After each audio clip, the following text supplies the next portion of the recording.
Hi, I'm Paul from the Guitarists. In today's video, I'm going to show you how to add delays and reverbs to your guitar parts to make them really stand out in a mix. Now, I'm going to be using really simple guitar parts today, and I'm going to be adding a really simple delay and a reverb onto those parts just to make them motifs and to really stick out in a track. Right, so first of all, I've got this track. Now, basically, we've got drums and bass. Really simple. It's an 8-bar part that's looped twice. Let me play that first and then we'll start adding the guitar parts.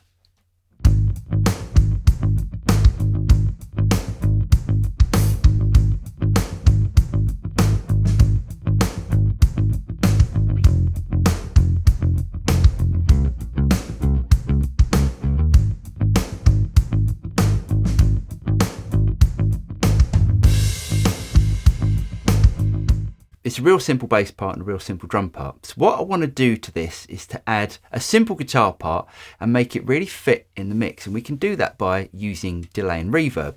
Now let me play the guitar part, the idea, or the first guitar part idea that I've got over this. Now this is without any effects.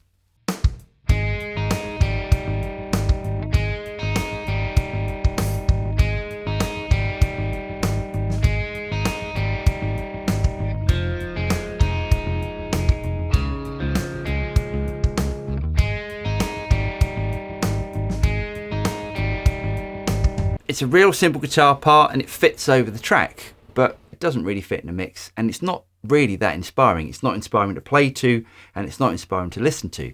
So what can we do to guitar parts to make them feel, one, better for me to play to, so I feel more inspired and I'm going to play a better part and my performance is going to be better, and also the person that's listening is going to enjoy it more? Well, we can start to add effects to it. And the first effects that I would think of when I'm doing a guitar part like that is to add some delays and reverbs.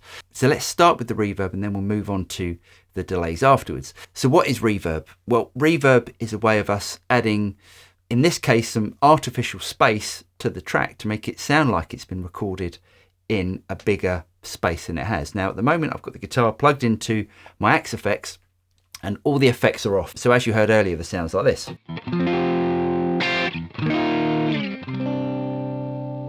So let's have a look at the track, and I'm going to bring in the reverb that I'm going to use for this particular part.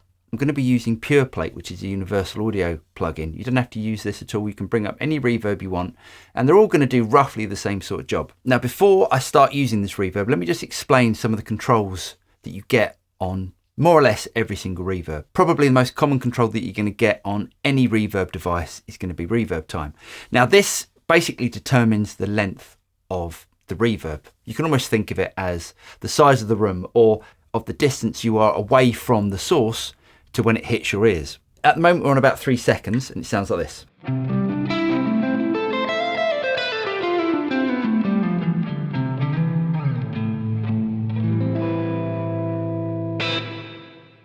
If I increase the reverb time, take it up to its maximum,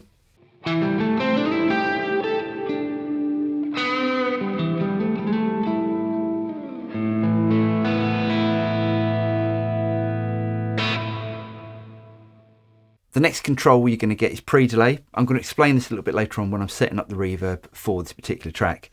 Now, a lot of reverb devices have a high pass and a low pass, also known as a high cut and a low cut. With this particular plugin, you've got a low cut, which is the same as a high pass, and by adjusting the low cut, you can remove the amount of bottom end in the reverb. Now, if you've got quite a dense track and there's a lot of information going on inside that track, you can increase the low cut, and that's going to remove and clean up the reverb so it's not affecting the other parts. Lastly, we've got the mix control. Now this determines how much of the dry and the wet signal. So if I bring it all the way back, there's no reverb. And if I turn it all the way up, there's 100% reverb. Now with this particular plugin, we've got a wet solo control here, which I can turn that on and off. And because I'm using the sends inside of my DAW, the sends from the track to send to this reverb, we always want this to be 100% wet. Now on my guitar track, I've got some send. So I'm going to send a portion of that guitar track to this reverb, and it sounds like this.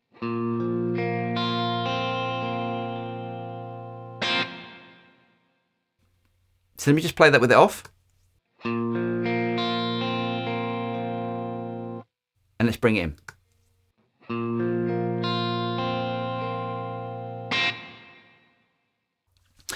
Now, if I can make a suggestion when it comes to settings on the reverb. Now, this doesn't always work with every single song or every single guitar part, but if you're not used to using reverbs and you want to know what sort of settings to use, I would recommend just starting with a reverb time of 2 seconds or under. So let's do that first of all. So I'm going to bring this little meter thing back to about 2 seconds.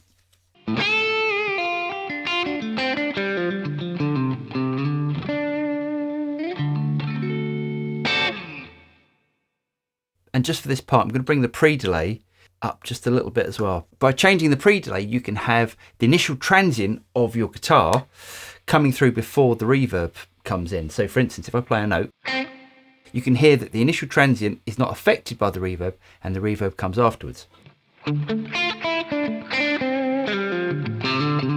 And that becomes more apparent as we turn the pre-delay up.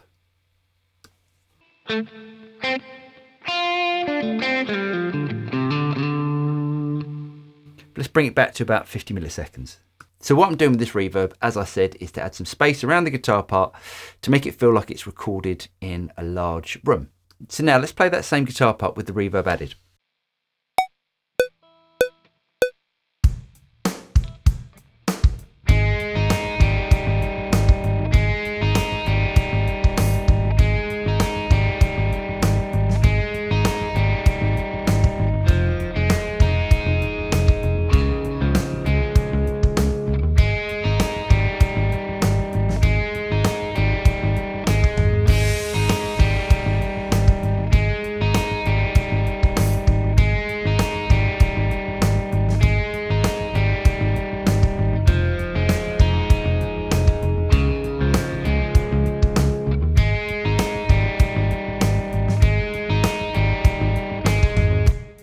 Already that's sounding much better. There's probably a little bit too much reverb on this track. So let's just bring back the send. Now the send on this is the amount of that particular track that I'm sending into that reverb effect. Now what I really want to do with this track is to add some delay to the track. Now let me bring up my delay plugin. So with the delay added, it sounds like this. At the moment I've got a slapback delay on this track. What I'd like to do is to create the edge type guitar part. Now the way we do that is to add dotted eighth notes or dotted quarter notes to the guitar part. So what I'm going to do is to sync this delay to the track, and I'm going to make the first side dotted eighth notes. So that's on the left hand side. Now on the right hand side I'm going to add dotted quarter notes, and that sounds like this. Now, if I just play like a random guitar part inside that track, have a listen how the delays interact with the tempo of the song.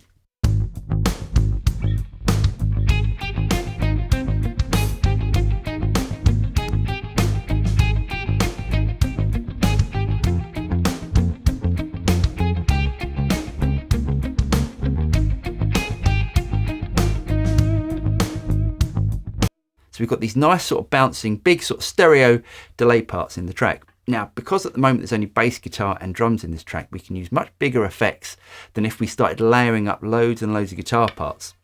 We wouldn't actually be able to use these sort of size of effects because they'd just get lost in the mix. Now, what I'd like to do is just to change the repeats on this track.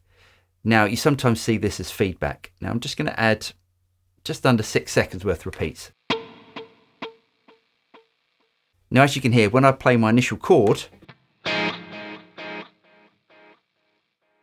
the delays are slowly dying out in the background, and it takes 6 seconds to get to silence, as it were. So let's have a listen to that guitar part again using the reverb and the delay.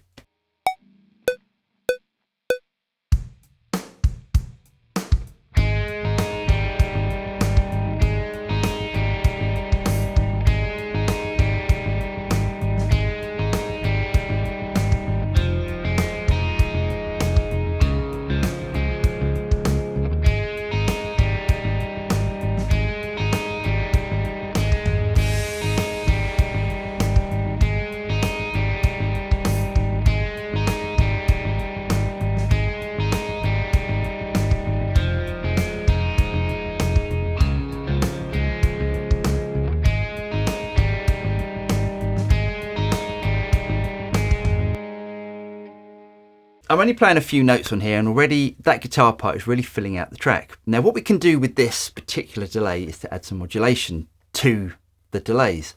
Now my favourite delay, as I've mentioned on loads of different videos, is a Memory Man created by Electro Harmonics. Now what you can do with the Memory Man delay pedal is to add some modulation to the repeats. And you can do the same with this particular plugin here, which is the Universal Audio Delay Modulation plugin. Now if I bring up my modulation depth, have a listen now what happens to the delays.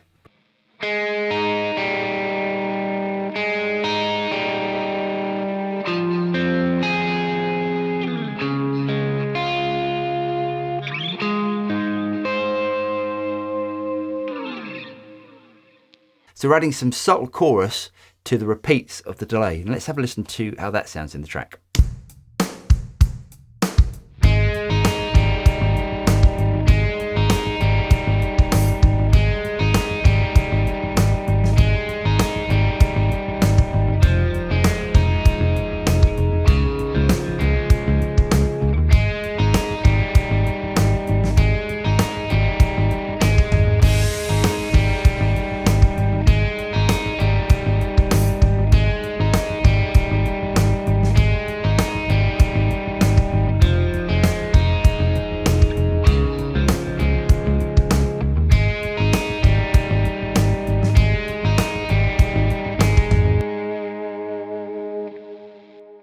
Now let's add another guitar part to that. I'm going to create a new track.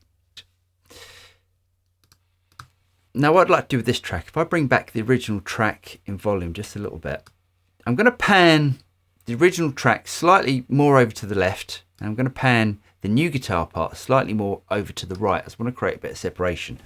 Right, what I want to do with this guitar part is to create another guitar part in a completely different register on the guitar. So I'm going to go much further up the neck and I'm going to play in the next octave up and play a completely different guitar part using exactly the same effects.